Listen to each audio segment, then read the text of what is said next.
Now, cholesterol, a lot of people read about it and they go, well, that's bad. Well, it's actually another word for kind of a fat, I believe. What does cholesterol do in the human body? Well, one of the most important things is cholesterol, number one, is the precursor to all the hormones that we make. So you need cholesterol to make all these other hormones in our body, which make our body function. Hormone is very important in the architectural of the cellular membranes around every cell. It's important in our skin to prevent toxins from getting in our skin. So cholesterol has literally 15, 20 different mechanisms in the body. But we have to realize, you know, cholesterol is also utilized. Everybody looks at cholesterol as being bad. So there is some good to cholesterol. It's only bad when it gets out of an abnormal range, and we have to realize that, you know, some of the cholesterol is used into actually a healing process inside the arteries. When say the insulin may tear up the inside of the artery, the cholesterol is used as a healing process to actually heal that up, of course, with calcium and other collagen tissue, and that's how you get plaquing. So everyone thinks cholesterol is bad. What's your read? And of course, ladies and gentlemen, again, this is a grouping. We're doing 6 shows on alternative medicine. It's a little different view on some things, including cholesterol. What's your read on why cholesterol levels seem a little higher in American society today? What's going on? Well, there's a number of factors that can contribute to that. The liver pathways being compromised, the toxins can affect the cholesterol levels. You know, you have to realize that, you know, the cholesterol is out there, and there's a great book out there called The Cholesterol Myth that I would recommend our viewers to read. It sheds a lot of light on cholesterol, but, you know, I don't think cholesterol causes all the problems that we are led to believe from an alternative standpoint. And so there's this big myth about cholesterol. Of course, that's going to be contested quite readily from the other side, but, you know, there's studies out there that show there is something that's not actually true, and that's why I recommend the book, The Cholesterol Myth. Okay, fair to have other opinions in life, right? Mm-hmm. Sure. And you're saying that cholesterol isn't quite the bad guy that it's been made out to be. Mm-hmm. This is your time. Explain that position. Well, we have to realize that cholesterol is part of the body, okay, and the way we're approaching it is, number one, you know, the big fear about cholesterol is that it can be a contributing factor to cardiovascular disease, and cholesterol causes plaquing, and cholesterol causes strokes. Well, we have to realize that, you know, really, if you look at it, really a lot of strokes are caused because of fibrinogen or clotting, and fibrin is what actually causes a clotting mechanism in there. So a lot of people think if they have high cholesterol, they're going to get the plaquing of the arteries, but let's look at what caused the plaquing of the arteries. Well, there was damage to the arteries. Was the damage due to high insulin levels? And then the cholesterol went there to actually patch up that artery in a healing process, and then you get plaquing, and they say some of the plaquing can be shut off that, and it can go actually up into the brain. But if you look at the studies that were performed in 17 countries, and then the person who, Dr. Keyes, who actually did all the study on cholesterol, actually only used 9 studies, you can see that you can do any experiment or any study and get the outcome you want. In my opinion, that one was a little bit tweaked the wrong way. Do you believe that you can push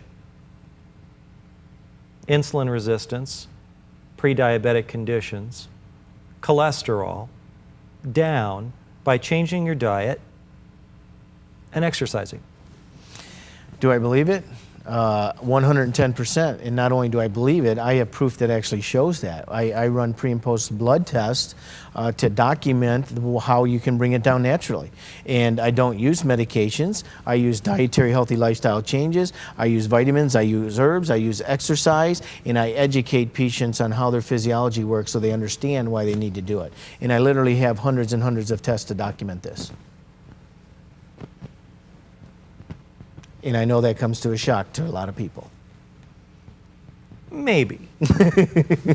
But it's worth mentioning that 60% of Americans will utilize some form of alternative medicine this year. I think that there is a general feeling among the public, tremendous respect, of course, for hospitals, DOs, and MDs, tremendous Absolutely. respect.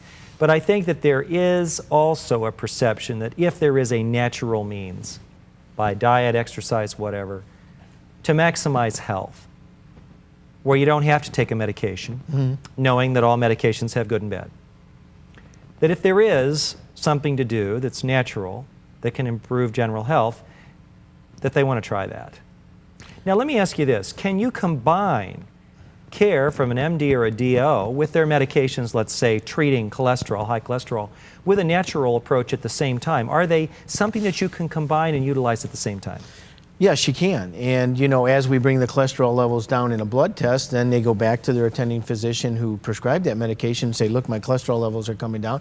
And that doctor, being cooperative, was going to lower that medication. They don't want their cholesterol levels to get too low, because if your cholesterol levels are too low, that can just be as bad as having cholesterol levels too high. So, of course we can use it. And it's called integrative medicine, using both fields together. And shouldn't that be what it's all about? We want to get to the goal of the patient. The ultimate goal here is to get the cholesterol down. Does it matter if it's the MD or if it's me? It doesn't really matter, as long as we get to the patient to their ultimate outcome. That's a good point. Yeah, but we just need to have some of the medical practitioners out there open up their minds and read some of the information and see some of the stuff that is working, and so that we can actually integrate it and become more of a team instead of opposing forces. Now, you have a radio show. Tell us about it. I host a weekly radio show on WNIR. It runs from 10 to 11 in the morning. It's a call-in talk show on Sundays. We discuss a variety of topics, just as we're discussing here, but only in the radio format. And the good thing is people can call in and ask me questions. So if some of those doctors want to call in and yell at me or ask me different questions, I'll be more than happy to entertain their questions. And just so you know, this is aired in northeastern Ohio on WNIR 100.1 on the FM dial between 10 o'clock and 11 o'clock on Sunday mornings again. You also have a book. Tell us about your new book. Well, I wrote a book on thyroid. The book is called Your Thyroid Chemistry Doesn't Lie. You can actually go to my website to pre-order it. It's going to be published shortly.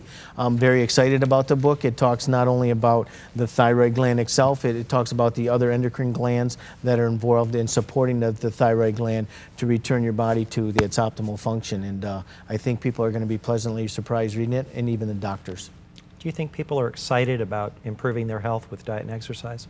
Well, I think more and more people are as they get older, because they don't want to be the way they are. And I think more people are actually starting to educate themselves on it, because they don't want to go down maybe one road versus another road. Interesting. Interesting. And of course, we always want to mention that the care that's provided for trauma by hospital systems, some of the best in the world here in the United States. Unmatched. Certainly MDs and DOs, phenomenally gifted individuals, but Americans are constantly trying to balance out, as are physicians, how to bring the two perspectives together. What are the keys to bringing those two perspectives of alternative medicine and allopathic medicine or osteopathic medicine together, in your opinion? Well, the best way to do it is educate each other. And number two, keep the money out of the picture. Because to me that promotes a lot of the things that go down the roads, is because of the pharmaceutical companies. Let's give it for mankind. Let's forget about the almighty dollar and the greed for the almighty dollar. Education is key. Let's come together as a group. Let's put things on the table. Let's have open sessions like we're discussing right here, and let's help each other out. Great. And of course, I do want to mention that the corporations that manufacture drugs have done a tremendous amount of good. They're owned by stockholders, which are you and me. So it's not like they're a bad guy. I think what you're saying is let's focus on the good. But thank you so much for being a part of our show. Boy, are we hearing a new perspective today. Such a pleasure to learn about alternative medicine. Maybe some hints for all of us in some of this information. See you soon.